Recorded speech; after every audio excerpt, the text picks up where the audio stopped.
Do you know the eyeliner thing where you like draw your eyeliner and then one's bigger and you keep getting bigger until you have the most enormous eyeliner ever? I'm having that with my upper lip today. It's fine. What have you got if you haven't got love? Hello, lovely people of the internet. Welcome back to my channel and to another vintage tips and tricks video. Because you liked my I followed a 1930s makeup tutorial video so much, I thought I would follow up today with the 1950s version. And I have a special treat for you. I'm finally using my backdrop. I bought this backdrop back in 2020 when I bought my lighting rig. It was a cheap impulse purchase that I almost never used, but I spotted these lovely pink sparkly curtains at a shop the other day, and I was like, they would make a really cute backdrop. So here we are. The first step technically in the guide is to do a facial cleanse and like wash your face properly, but I promise my face was clean, so we're going to skip that step and move right on to the foundation step.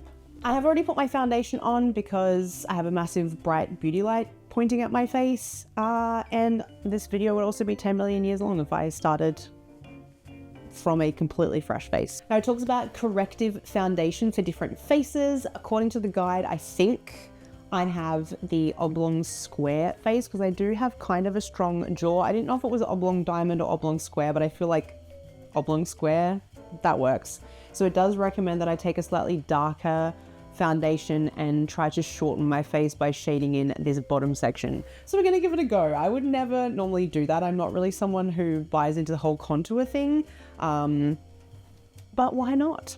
Goes to show the concept was not created by the Kardashians or whoever else got credit for it, that it has been around since makeup artistry and cameras and cinema had been created. In fact, it was probably Max Factor that created the concept of contouring, I would say. Now, I don't actually have a darker shade of foundation to work with, so I'm going to be using a bronzer powder that is just slightly darker than my foundation because my other bronzer is way too dark and it will be very intense. So we're going to work with this. The guide says to go up the sides a little bit because you want an oval face. That was the beauty ideal of the time. So we want to try and create the illusion that I don't have a strong jawline. I know Marilyn Monroe was famous for doing this. She had actually a heart-shaped face by vintage standards, and she used to contour her face with a darker foundation to make it look oval-shaped instead of heart-shaped because she felt it was too wide at the top around her eyes. So there you go. Yeah, I don't know about this. What do you guys think? I think it might just look a little bit weird, but we're trying everything as per the guide itself. By the way, the makeup guide is from Glamour Daze. I will link it down below. It's the same one that I used for the 1930s one. It's got 1930s, 40s, and 50s guides in it. So highly recommend. There are so many wonderful original vintage or mid 20th century resources over there. So check it out. The next step is cheek rouge. So once again, this is based on your face shape, as I am the oblong square.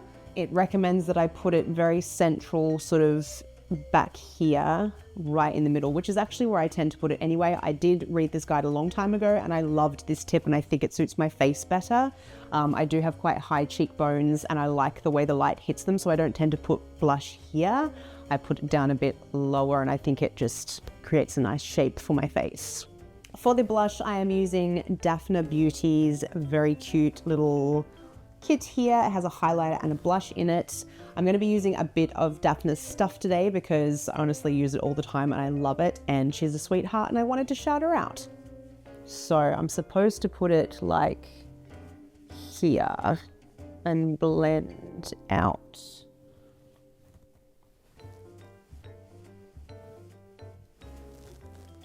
Right in the middle.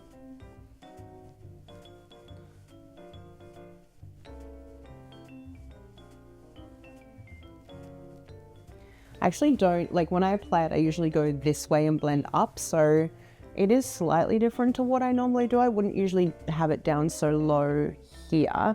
I usually try and keep it very much just in the hollow of my cheek.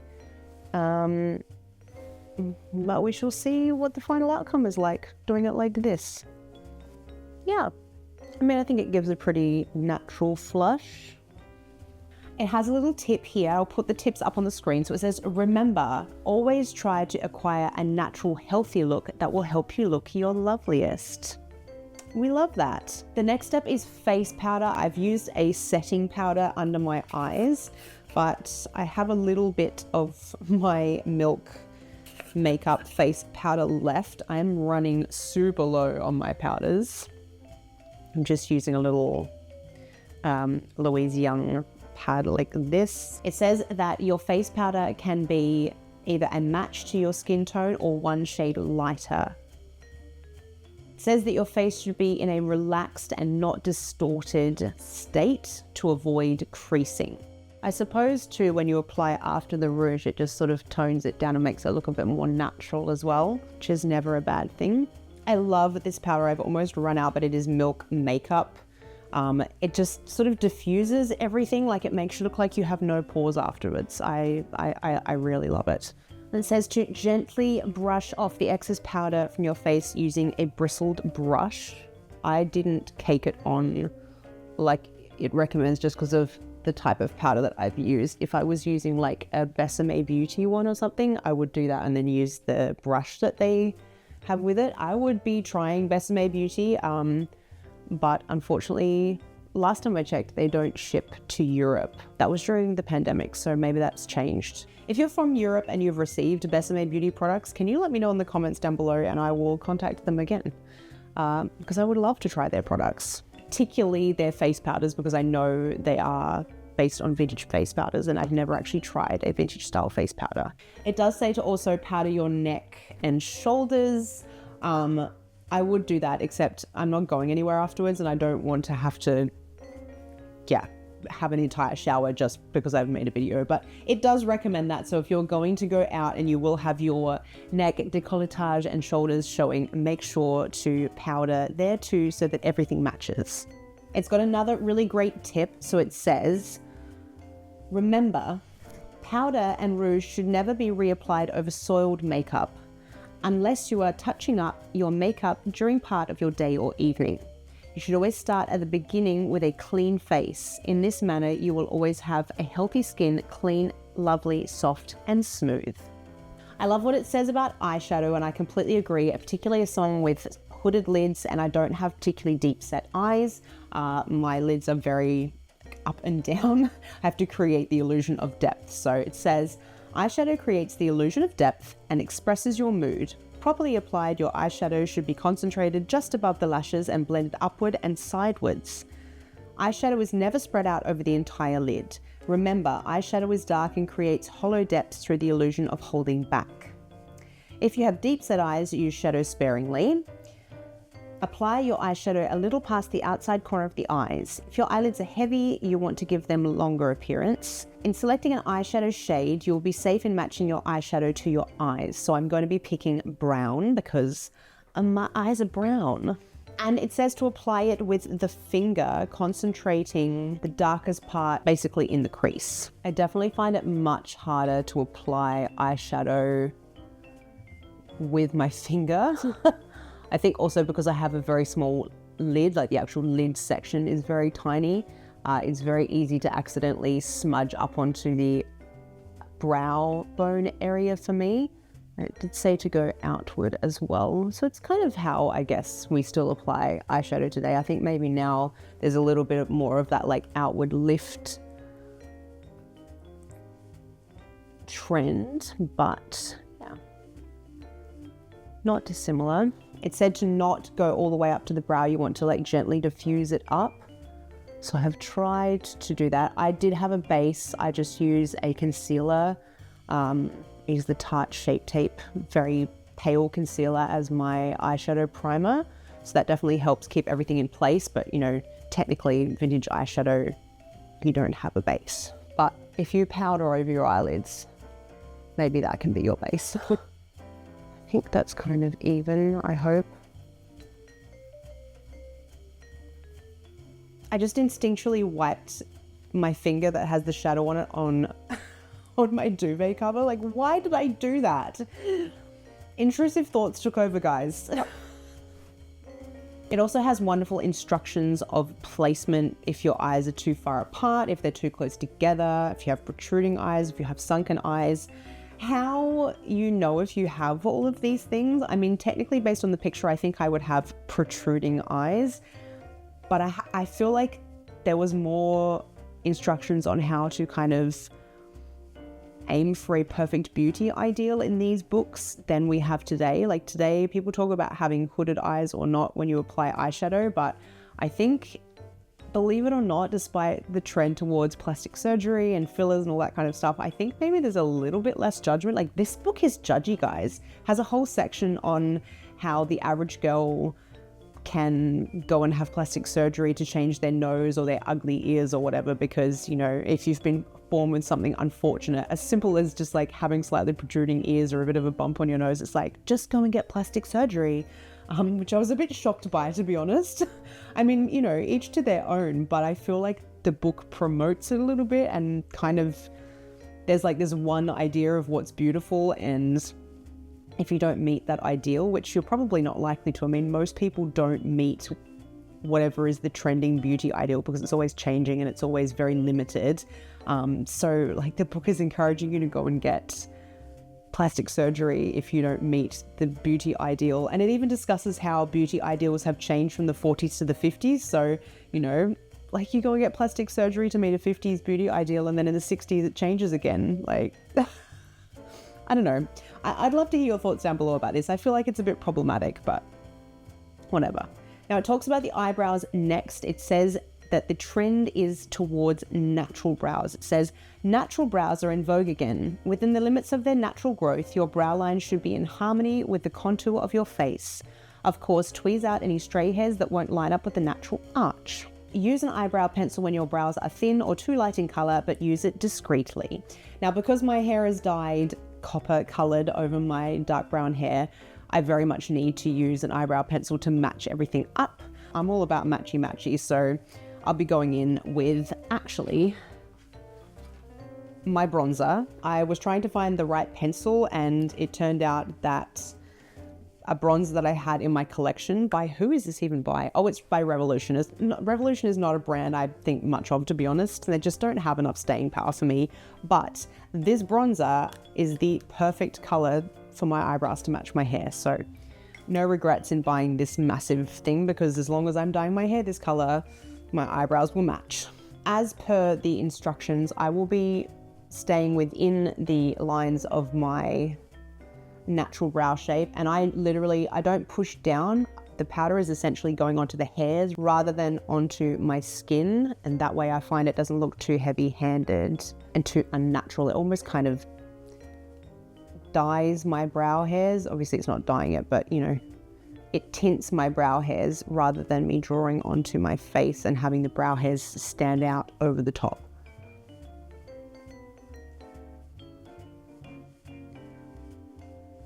I'm not talking to you guys because the level of concentration, my eyebrows often, I've noticed in my photos and stuff, I've been slack with them in the past and then they don't match. So, you know, I know they're sisters, not twins, but you know, these eyebrows can sometimes end up being distant cousins. So I like to make sure I concentrate on what I'm doing. I think that is okay. I will find out later. Now we've got to eye marking, the modern touch eye marking. So they're talking about your eyeliner here. I'm intrigued as to what they used. I'm imagining a pencil, but let's find out. It says the little eye mark at the outer edge crease. What? The little eye mark at the outer edge crease edges of the eye. The grammar here is me confused. The little eye mark at the outer edge crease edges of the eye is a lost theatre art that has been brought back to life in these past few years. It is now generally an accepted mark of makeup for daytime and evening use by women everywhere. It says to experiment by the trial and error system until you have found the right mark for yourself. So sometimes they recommend doing a straight line, other times curve, but they say never curving down. And don't, under any conditions, extend the eye marking over 3/8 of an inch long. Okay, so it's only in the outer corner edge crease that we're putting this. So I'm going to take just a pencil in black and I'm just putting it in the crease. And for me, because of the shape of my eyes, it will be straight rather than curved, but it will be following the almond shape of my eye upwards.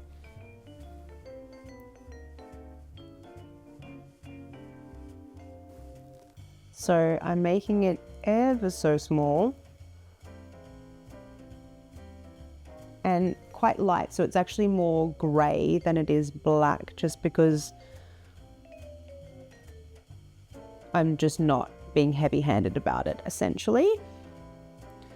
So I think we'll just leave it at that. I have gone with a, like, it's just come out slightly curved just from the angle that I've placed it, but it's kind of straight, kind of curved. We're just gonna not take that any further. Step 8 is mascara. It says mascara is a must, for it further enhances the eyes and brings out their natural brilliance and beauty. I agree. However, mascara should be applied lightly. Before applying mascara, use an eyelash curler. I deliberately went out and bought an eyelash curler for this. I never use one. I used to own one and I used to use one. I never use one now. I think because I have such short, stumpy little lashes that most of the time I just use falsies. But today I shan't be using falsies. I will be curling my lashes. It says if your eyes are small, you should use mascara on both upper and lower lashes. If your eyes are large, apply to your upper lashes only unless you want to really show off your eyes. I always want to really show off my eyes, so I'll be putting it on the top and bottom like I always do. Okay, let's see how this goes. I did only spend €2 on this. I have heard there are some amazing eyelash curlers out there, but the best one that I heard that everyone was recommending, that I've completely forgotten the name of, is like €30, and your girl is not spending €30 on an eyelash curler, okay? I have heard tips that say you want to start at the bottom and pump, and then you want to slowly release your lashes and keep pumping to curl them all the way along. Oh yeah. I mean, you guys are not going to be able to see, but there is definitely a difference. Like, these ones are sticking out straight and these ones are actually visible now. So I think I'm going to do it again. I know you shouldn't go too crazy with these cheap ones, because I have heard of people breaking their lashes off with cheap eyelash curlers. So I don't want to lose all my lashes, guys.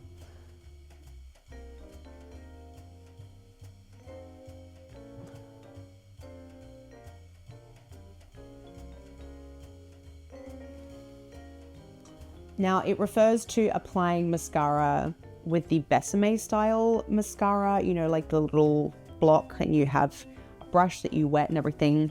I just have normal mascara, so I will be applying that. And this is not sponsored, but I recently got the Tarte Man Eater mascara, and it is amazing. Like, it is so much better than the previous ones. Anyway, hopefully you'll get to see as I apply it, but it makes a pretty massive difference. I'll do it on one eye and then I'll show you. To be fair, the curling of the lashes that I did, just because I had to mess around and replace the card on my camera because it got full, I've probably lost the curl in my lash anyway, but you know. Okay, so that is one coat just on this eye. Hopefully you guys can see the difference. Try and lean forward a bit, but yes, I'm impressed, guys. I just got makeup all under my eye. I do this every time. I rush my mascara and then I stab myself in the eye and I blink and I get it all underneath my eye and I mess up all that work and I have to reset everything. Hopefully I can get it off without having to start from scratch and reconceal my eye. Okay guys, that is the final result with the mascara. Love. Now it says, next to last is lip makeup. Nature has not provided us all with perfect lip shapes, nor with the proper color and hue that can set off our beauty to the best. There's hardly one of us who does not appreciate the subtlety of lips with a proper dash of lip rouge for colouring. Agreed. Who doesn't love a red lip? Now, it does have tips if your lips are too small, too wide. As I say, if you want to check that out, they're all linked down below in the description. I'm just going to be following my natural lip shape, which for me, I have a double lip line, so I'll be following to the outer edge of the paler line around my lip. I always do. And I'm going to be using the Dafna Beauty lipstick, so I won't be doing the blotting and everything that's recommended in this. But yes, they do recommend applying, using a lip brush and blotting. I'll be applying and using a lip brush, but will not be blotting. So from this lovely set of lipsticks that Dafna sent me, I will be using Vintage Baddie. It is my favorite. And I do also have Dafna's lip brush that I will be using as well. They have many tips. There are, in fact, I think 7 tips on how to apply your lip color. It just says to experiment with different colors to find the right one, which is why I'm going with Vintage Baddie, because I know I love this color, particularly for the coloring of my skin. I have an olive undertone. It's very difficult for you guys to tell on my videos what color my skin is. For those of you who often say that I have an ivory skin tone or various other things, it's just because I've brightened the video up so you can see me better. I have olive skin, guys. The main tip that they say is to use a lip brush, and I could not agree more. A lip brush for the precision, especially with red lips, is a must. I just love a super crisp line when I'm applying my lipstick, so that's what I would recommend to you guys as well. Can never go wrong with the use of a lip brush.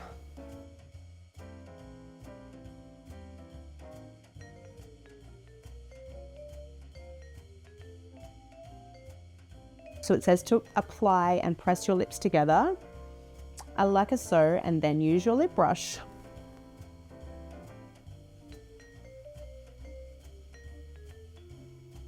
And for the 50s style, it says instead of focusing on the Cupid's bow shape here, you want to create more of the rounded shape out at the side here, which will give you a very authentic 50s look.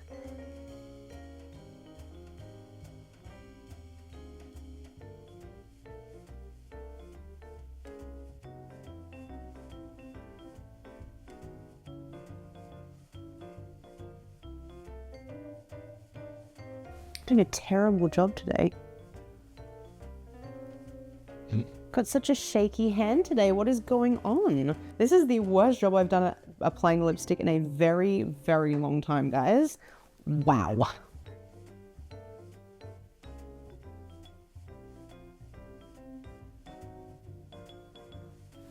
Okay, I'm gonna leave it at that. I'm a real perfectionist when it comes to my lipsticks, so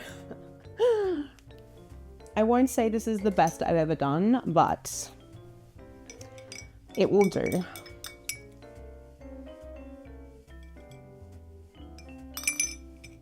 No, it won't, because this side is so much smaller than the other side. Guys.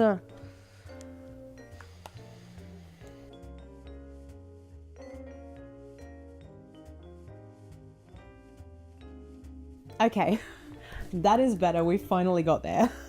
It's very Lucille Ball. I don't know if you guys have ever seen pictures of Lucille Ball up close with her lipstick, but her upper lip was overdrawn to the heavens. It's still authentic, guys. So that's it, guys. I have finished the 1950s makeup tutorial. What do you think? This is so close to what I would normally do with my makeup. I tend to do a full, very thin line of eyeliner from corner to corner with this type of flick on the side, but in a jet black, again with Dafna Beauty liner. It is fabulous. I use a ton of her stuff, and I've just seen that she has eyeshadows in pastel colors come out. So yes, this is not, she's just gifted things to me, guys. I genuinely think her lipsticks are the most amazing formula on the market. They are fantastic. The colors are absolutely stunning. Would highly recommend, in case anyone is wondering, and because you guys are always asking me what lipstick color I'm wearing. At the moment, most of the time, it is this color, Vintage Baddie. So what do you think of the makeup tutorial, guys? Is this how you would normally do your makeup? To be honest, I have, like, now that all of my makeup is on, I'm not too much noticing the line of the darker makeup under my chin. Do you guys think it makes any difference to my face shape? I don't know. Honestly, I kind of feel like when I look in the mirror over here that it makes my chin more prominent. I think it looks a little weird, but I would love to know your thoughts. That's the video, guys. If you liked it, don't forget you can give a thumbs up and comment down below, and also subscribe to my channel if you would like to support me. You can come and find me on TikTok and Instagram. I am at Miss B Townsend everywhere. Otherwise, I will see you in the next video. Bye. You're really far away.